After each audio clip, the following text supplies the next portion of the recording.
No vídeo de hoje vamos dar continuação à nossa aplicação API. A gente está construindo aqui uma aplicação para simular um balcão de ofertas no estilo da Binance. A gente está utilizando o Ruby on Rails para fazer essa API. E no vídeo passado a gente criou já a estrutura do projeto, a gente já instalou a gem para a realização de testes, já configurou também todos os testes para a gente já utilizando o TDD, né, para criar esta aplicação. Para essa segunda parte a gente vai adicionar a autenticação do usuário. Para isso vamos adicionar aqui duas gems. Uma é a gem JSON Web Token, JWT, e a outra é a Bcrypt. Vamos salvar aqui e executar o bundle install.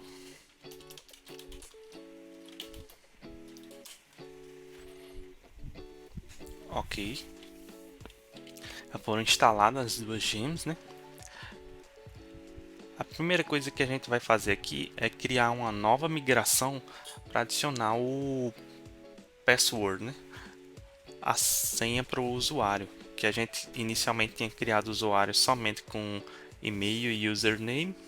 Agora a gente vai adicionar o password deste usuário usando essa gem Bcrypt. Para isso vamos criar aqui uma nova migração, Rails Migration, add password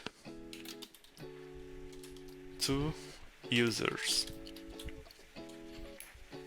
E aqui a gente coloca o password digest, que vai ser do tipo string.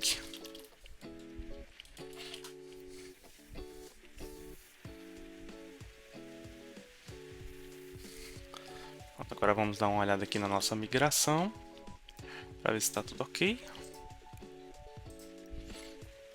Aqui, ó, ele já adicionou esta coluna aqui. E agora a gente tem que ir no modelo, o do usuário, e adicionar esta linha aqui, has secure password.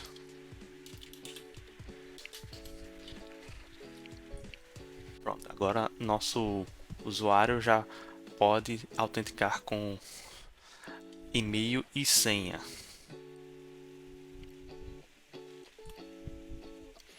Vamos executar as migrações. Rakdb migrate.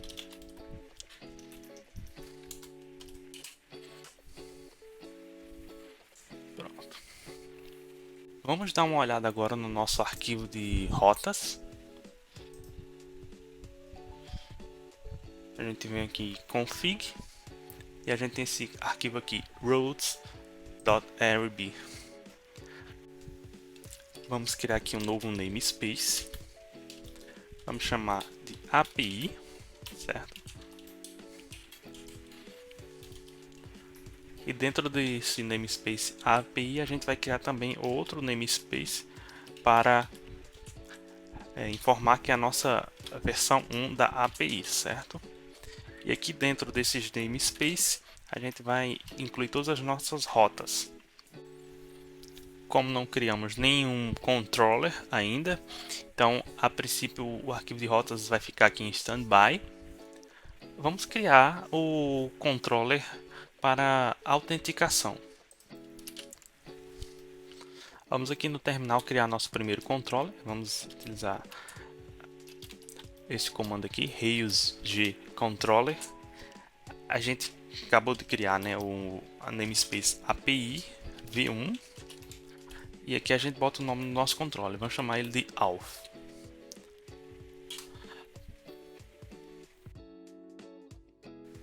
Pronto, ele criou agora o nosso novo arquivo, né, de controller. Vamos acessar ele agora. Aqui no controller de autorização, vamos começar com o método de login. Por enquanto, vamos deixar esse método vazio porque a gente vai utilizar a metodologia TDD. Então a gente vai criar testes para executar este método e a gente vai fazer primeiro o teste falhar e a gente vai ajustando o método de login para consertar esses erros que vão aparecer durante os testes. No arquivo de rotas, vamos criar aqui a nossa rota de login. Como é que a gente vai utilizar ela? Vai ser um post, vai ser /auth/login, e isso vai se converter ao que? A chamada do controller auth, o método login. Está criada aqui a nossa rota. Vamos aqui dentro também da pasta spec, abrir o nosso arquivo de autorização aqui, auth-expec. Primeiro aqui a gente cria um bloco de describe, que a gente vai fazer o que? Vai realizar teste na nossa rota de login, certo? E aqui dentro a gente pode criar novos blocos it. Primeira coisa, se não for passado nenhum parâmetro de e-mail ou senha, por exemplo, a gente espera que ao realizar um post a rota de login, a gente passe como parâmetros tanto o e-mail como o password do usuário, para que a gente possa achar esse usuário na base de dados, né, e verificar se ele consegue logar. A gente vai autenticar ele. Então aqui a gente pode fazer um teste de parâmetros que não estão sendo enviados na request. O missing parents, por exemplo. Vamos fazer um post a nossa rota, API, B1, auth, login, path, certo? E não vamos passar parâmetro nenhum. E a gente vai esperar que a resposta, na realidade, o status da resposta, né, ele seja bad request, que é 400. Ou seja, se o usuário não passar nenhum parâmetro de e-mail e senha, a gente tem que esperar esse tipo de status. Vamos utilizar o nosso focus aqui para executar somente esse teste, isolar esse teste inicialmente.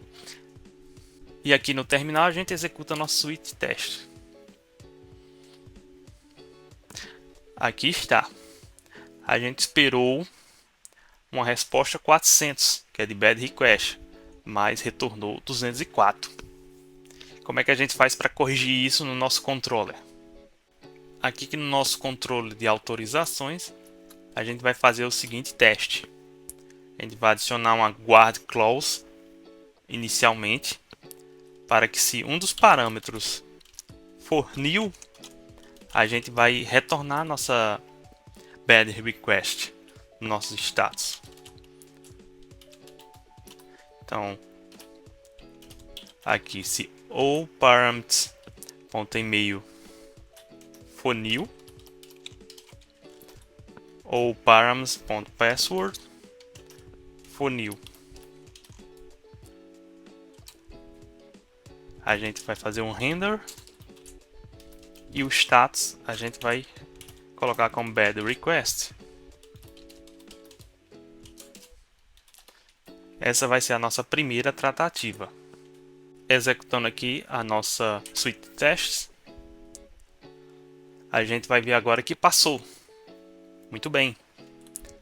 Então, se depois disso, se o usuário passa os parâmetros de e-mail ou senha, a gente já tem que fazer a autenticação dele. Como seria isso? User vai ser igual ao que? User.findByEmail. E aqui a gente passa params e-mail. Aqui a gente pode cair em duas situações. Ou a gente encontra o usuário com aquele e-mail correspondente, ou a gente não encontra. Então, se a gente não encontra, o que a gente deveria fazer? Aqui no nosso arquivo de teste, a gente pode criar um novo bloco, que vai ser user not found, não encontrado. Para isso a gente pode copiar aqui. Só que aqui a gente já vai passar os parâmetros. Vamos passar aqui qualquer e-mail, que a gente sabe que não vai existir. Para ele não cair na primeira lógica, né, que seria essa daqui, de bad request, vamos ter que passar os dois parâmetros. Password, dois pontos, e aqui pode ser qualquer coisa também. 3, 4, 5, 6. E ao invés de ser o 400, vamos colocar aqui o 404, que é não encontrado. Not found. Vamos executar aqui o nosso arquivo de testes. Ele está mostrando aqui que a gente tem dois exemplos, né? Um falhou e o outro foi bem sucedido. Porque ele retornou o 204, quando na realidade a gente estava esperando o 404. Como é que a gente pode fazer isso aqui? A gente pode fazer assim, unless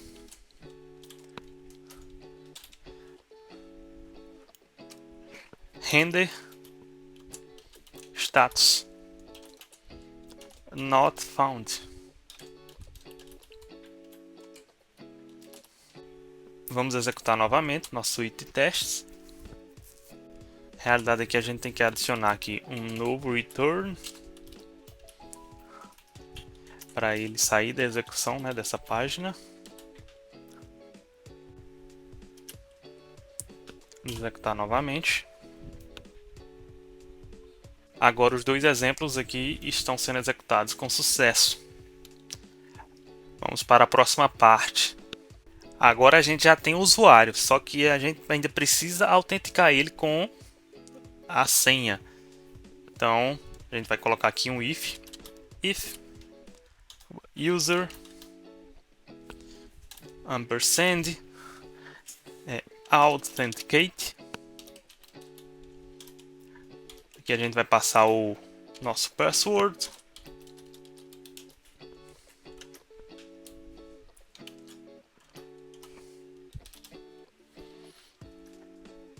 Aqui são dois caminhos. Se autenticar, a gente retorna OK e vai retornar o token que a gente vai gerar de autenticação. Se não, a gente tem que retornar aqui o status de não autorizado. Vamos primeiro fazer a parte que a gente não consegue autenticar o usuário. Então vamos criar uma nova construção aqui, it. A gente pode colocar aqui unauthenticated, authenticated user.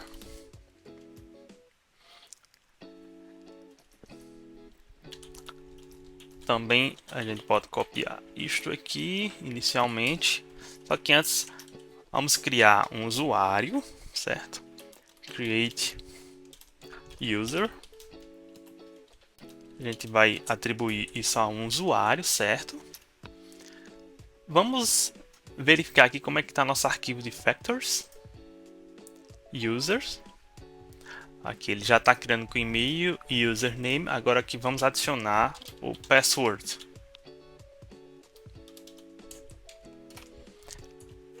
Vou deixar aqui como default 1, 2, 3, 4, 5, 6. Mas se a gente quiser alterar isso, também é possível na hora que estiver criando o usuário. Aqui no e-mail a gente vai passar user.email. Só que, ao invés de 1, 2, 3, 4, 5, 6, eu vou colocar aqui um password errado. E a gente tem que esperar que a resposta seja de não autorizado.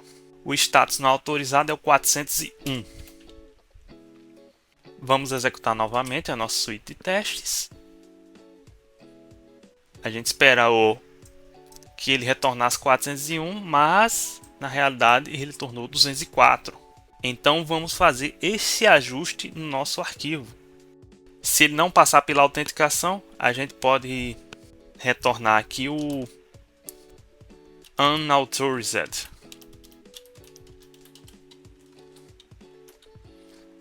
Return status render, na realidade. Render status unauthorized. Vamos executar novamente nosso suite de testes. Agora nossos 3 testes passaram. Falta agora o último fluxo, que é quando o usuário ele passa o e-mail e a senha correto. Que aí a gente vai ter que retornar o status OK e mais algumas coisinhas. Como por exemplo o token, tempo de expiração desse token. Então vamos criar aqui it, mais um bloco aqui, authenticated user. Vamos copiar aqui.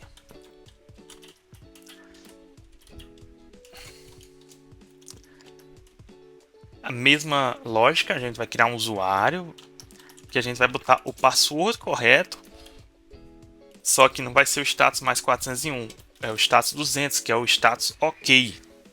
Vamos executar nossa suíte de testes. E, como já esperávamos, falhou, né? Porque a gente estava esperando o status 200, mas ele retornou o status 401, que é não autorizado. Vamos fazer esse ajuste aqui no arquivo de autorização, né, no controller. Se a gente conseguir autenticar, então a gente vai renderizar aqui o status OK. Vamos aqui adicionar um retorno para ele não continuar a execução do código. Vamos executar nossa suíte de testes. Agora nossos 4 testes estão passando. Só que vamos adicionar mais um detalhe aqui. Eu vou criar aqui uma nova variável, parsed body, que a gente vai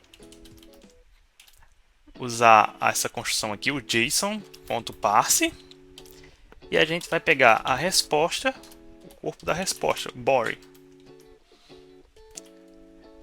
Eu espero que essa resposta to include o nosso token. Ou seja, se eu estou autenticando o usuário e a gente vai utilizar o JSON Web Token, então a gente precisa retornar este token na resposta. Vamos executar aqui nossa suíte de testes.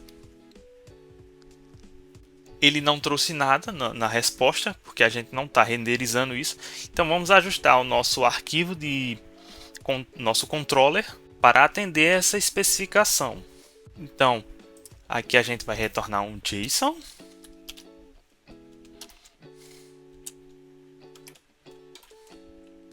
Certo? E nesse JSON, a gente precisa retornar o nosso token.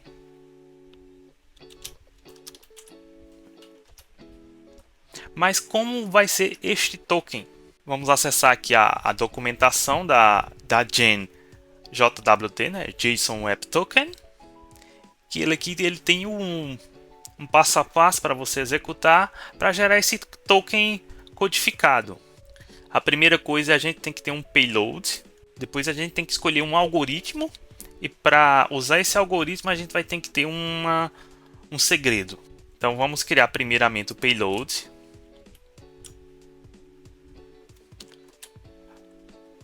O que vai ser o nosso payload? A gente vai passar o nosso ID de usuário. A gente já tem aqui nosso usuário, a gente já achou ele, já conseguiu autenticar, então a gente vai passar aqui no nosso payload esse ID, certo? O segundo passo, a gente vai ter que codificar o nosso token. Então a gente utiliza o JWT encode, essa função aqui, com o nosso payload.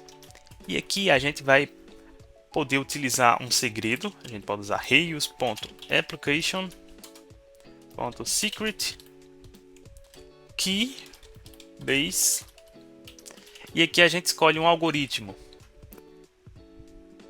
Vamos utilizar esse HS256 aqui. Pronto, agora aqui a gente já tem o nosso token, certo? A gente está retornando ele aqui. A gente também pode botar um tempo de expiração, XP, que vai ser time.now mais 24 horas inteiro. E se a gente quiser também, a gente pode retornar aqui o nosso username, que vai ser quem? A gente já tem o usuário aqui, basta retornar @user.username. Vamos executar novamente nossa suíte de testes. Agora os 4 exemplos passaram novamente. Inclusive, a gente pode fazer aqui, para fins de entendimento, a gente pode, por exemplo, printar aqui a nossa variável de resposta, né? O corpo da resposta, só para ver como é que ela está sendo preenchida. Executar novamente aqui. Aqui está o nosso token, que é esta primeira construção aqui, nosso tempo de expiração, um date time e o nome do nosso usuário, username. Vamos eliminar agora aqui. Então está feita a parte de autenticação do usuário. Espero que você tenha gostado desse vídeo. E se gostou, deixe seu like. Se ficou com alguma dúvida, deixe a sua dúvida aqui no comentário. E ajude este vídeo a chegar às pessoas que deveriam. Então compartilhe esse vídeo aí com outro desenvolvedor, né? Por último, se gostou do vídeo, também se inscreva no canal e ative o sininho. Você vai estar ajudando aí o canal a crescer e eu vou produzir mais conteúdos como este. Muito obrigado!